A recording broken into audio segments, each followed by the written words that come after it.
केतन बरब. Welcome to my YouTube channel solar rider स्टोरीचा topic आहे बाईक ट्रान्सपोर्टिंगचा.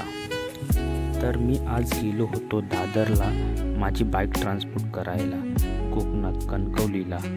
त्यासाठी फर्स्ट स्टेज आहे, आपल्या गाडीमध्ये सगळं पेट्रोल ते आधी काढून घेतात. पूर्ण पेट्रोल एमटी पाहिजे त्यांच्यासमोर ती गाडी स्टार्ट पण होता कामा. मग ते तिकडचे इन्स्पेक्टर येतात आणि आपल्या गाडीची व्हेरिफिकेशन करतात की आपल्या गाडीमध्ये पेट्रोल आहे की नाही ते चेकआउट करून त्याच्यावरती व्हिडिओ बनवतात. मग ती आपली गाडी पूर्ण पॅकिंग होते.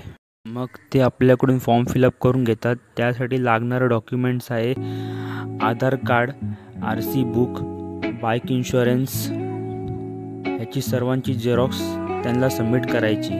त्यानंतर ते गाडी आपली पूर्ण पॅक करतात आणि मग ते आपली गाडी ट्रेनमध्ये लगेजमध्ये लोड करतात. मग मी गाडी नेक्स्ट डेला पिकअप करतो कणकवलीला.